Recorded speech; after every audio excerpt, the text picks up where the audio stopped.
Assalamualaikum teman-teman. Perkenalkan, namaku Raffi Prananda dengan NIM F1E119123.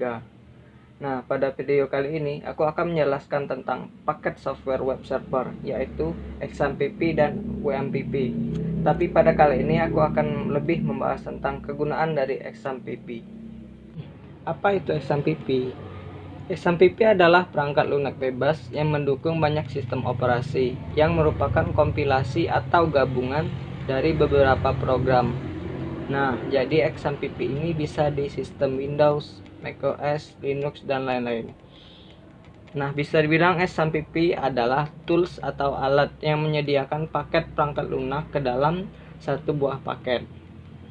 Nah, apa saja program-program itu? Yaitu Apache Server, PHP, Perl, dan MySQL. Nah, disingkat menjadi XAMPP.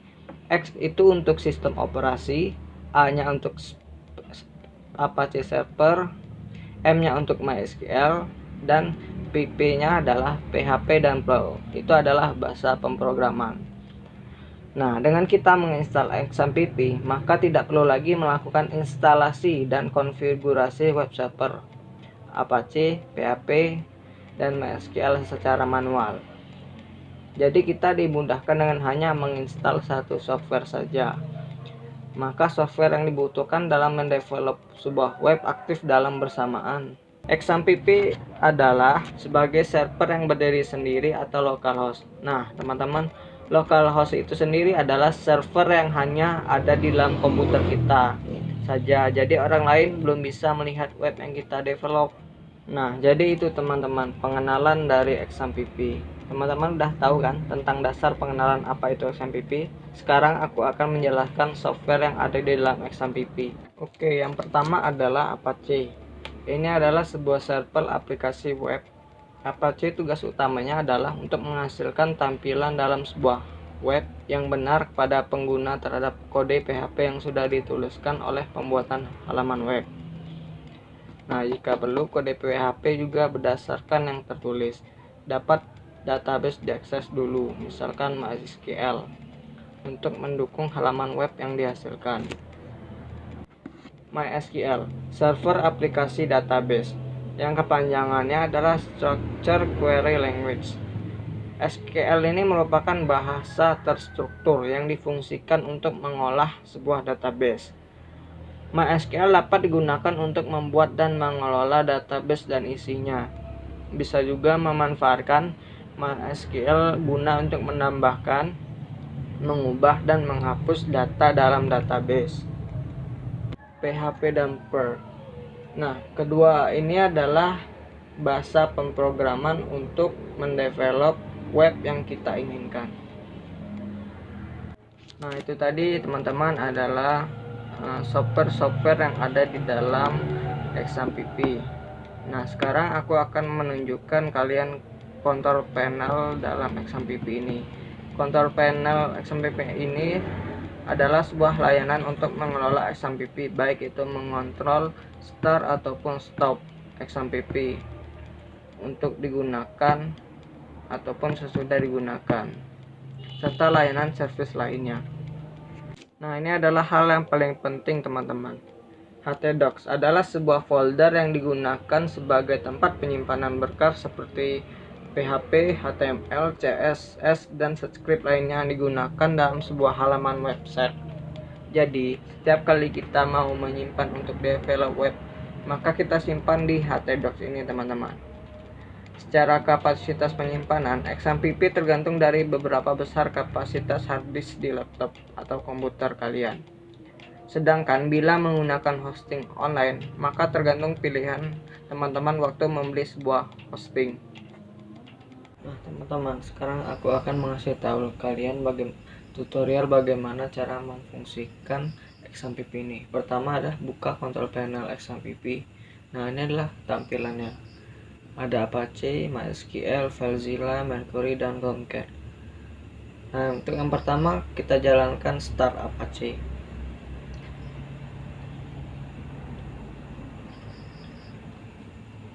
Tunggu sampai berwarna hijau. Ini artinya Apache kalian sudah aktif.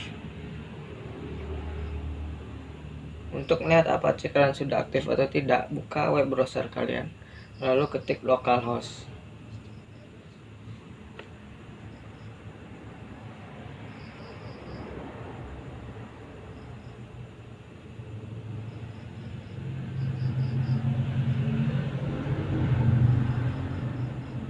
Nah, jika Apache kalian sudah aktif, maka tampilannya akan seperti ini. Artinya Apache kalian sudah berjalan.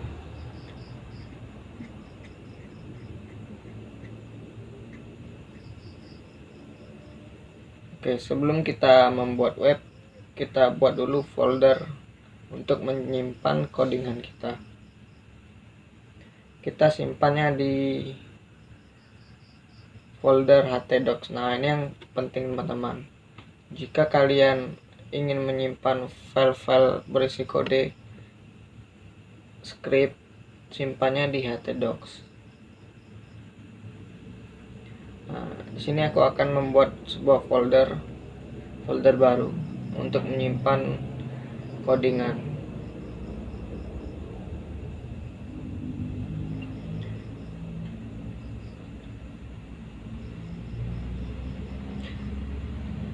Nah, bisa kita lihat di sini, isinya belum ada karena file dalam folder tersebut belum ada. Nah, sekarang kita masuk ke code editor. Di sini saya menggunakan Visual Studio Code ya teman-teman.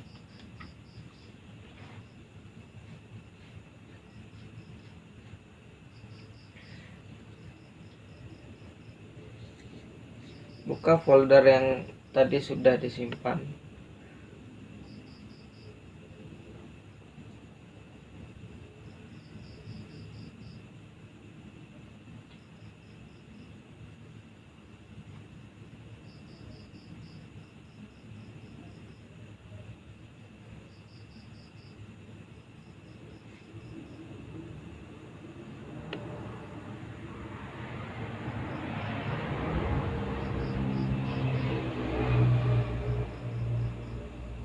Oh, sorry teman-teman, salah. Buka open folder, cari folder yang sudah tadi disimpan, select folder.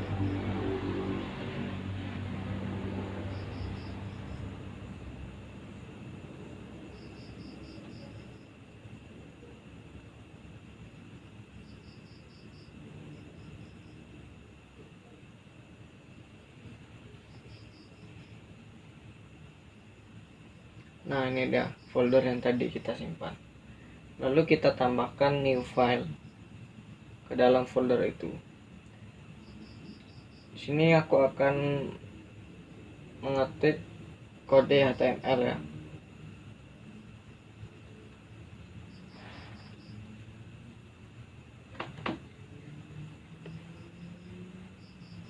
Jangan lupa kalau HTML tag HTML.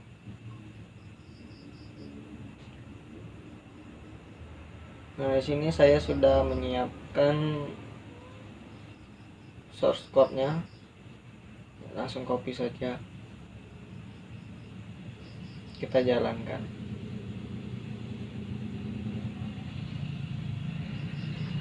Kita save terlebih dahulu.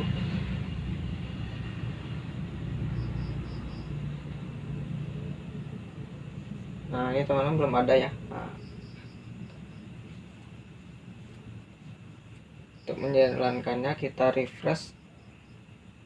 Nah, itu adalah file yang kita simpan dalam folder coba tadi. Nah, ini adalah tampilan yang sekarang. Nah, jadi itu teman-teman, bagaimana cara menjalankan XAMPP ini. Jadi kesimpulannya teman-teman, jadi dengan adanya XAMPP ini, kita sebagai web developer sangat dimudahkan. Tidak lagi menginstal satu-satu software yang dibutuhkan untuk mendevelop sebuah web. Hanya buka satu aplikasi, kita bisa melakukan apapun. Jadi itu saja yang dapat saya jelaskan pada video kali ini. Kurang lebihnya mohon maaf. Wassalamualaikum warahmatullahi wabarakatuh.